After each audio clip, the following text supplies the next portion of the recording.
The film Forever Evil came out in 1987, and amongst many horror fans, it has become a cult classic over the years. Forever Evil is one of those films that offers up a lot. Cabin, nudity, kills, demons. It's well paced and good visuals. The story starts out as a woman is visiting a fortune teller and he's pulling her cards. As he begins to draw the cards, he realizes that something isn't right. The film progresses through this scene as he is pulling the cards, which lead to the death card. This scares the fortune teller.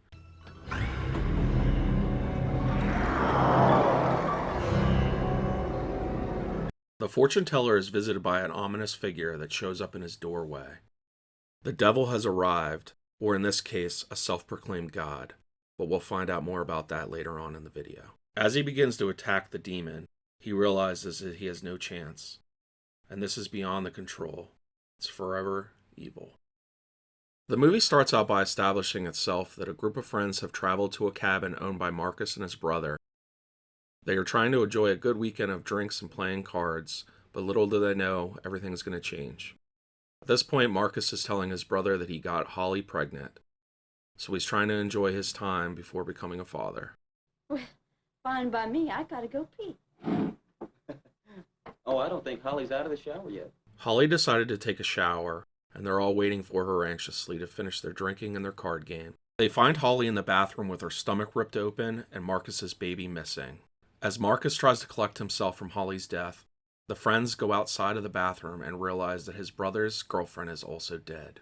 As the friends try to figure out what's going on, they realize that they're not alone in the house. The demon-like creature tries to pull them into a closet and claim their soul. The madness continues and the friends are tormented by this demon. You'll even see as a scene now coming in that there's an homage to Evil Dead as a tree takes the young woman. As the scene plays on, it's apparent that everyone's dead and Marcus is the only one left. Marcus tries to survive this. He leaves the cabin and gets hit by a car, waking up in the hospital. Given that it's been a few days and Marcus has been in the hospital, the cop is on the case. They're at the cabin now trying to figure out what the heck went down. As they go into the house, they realize that there's bodies all over the place and dismemberment. Remember that railroad accident a couple of years ago? Tanker. Yeah, 19 dead? That was bad. This is worse. What do you got? A hand. As Marcus is still in the hospital, he's starting to develop visions of evil proportion. At this point in the film, you start to realize that there's something else going on behind the scenes, possibly a cult. At this point, Marcus is ready for his release from the hospital, and he joins up with the cop trying to figure out what's going on. They start trying to go through newspaper articles, and they realize that this goes back a lot further than they thought. Marcus is released from the hospital and ends up going to a park. While at the park, he meets a stranger who has also gone through the same experiences as him.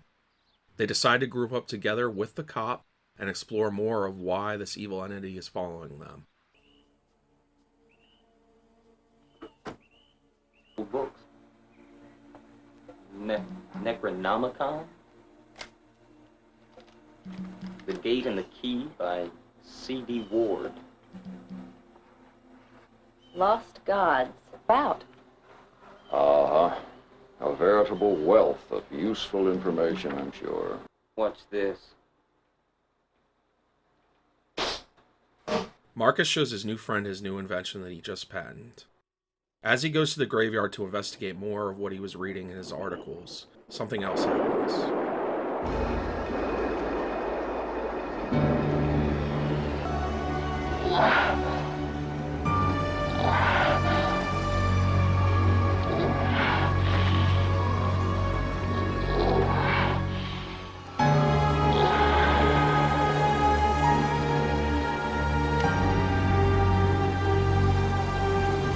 After his continued visions of his dead baby and his dead girlfriend Holly, Marcus now realizes that all the killing locations shape out a pentagram. They look further into this and realize that the next location of the evil entity will be at the center of the pentagram. They show up at the last location looking for the evil, and as they arrive, they go inside and Marcus is confronted with more visions. Mark. Now understanding that this goes back a lot further than they thought, they were confronted by a zombie. The zombie is of somebody that was also taken by the entity 60 years earlier.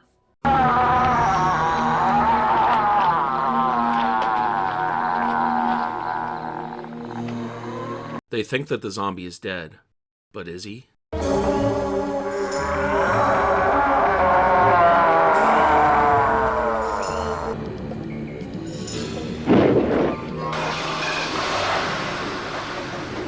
Thinking that they set him on fire, they thought he was gone for good now. But as they'll soon learn, that wasn't the case. Reggie, Mm-hmm. run. And there he is, he shows up again, but this time they do kill him. They find out now that the doctor the whole time was the one involved, and he is an entity that has been around since the 1800s.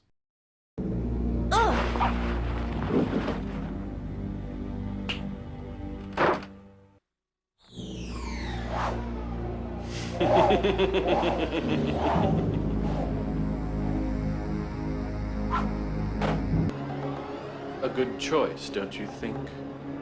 Die in terror, Miss Osborne. I won't ruin the ending for you guys, but I will say that it does wrap up pretty well. The movie itself really tells its story, and it keeps you entertained the whole time. The pace of the movie is a real standout for this film.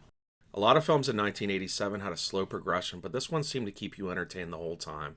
It gave you the gore, and it gave you everything else you really wanted to see in a movie from the late 80s. Worm, thou hast failed me.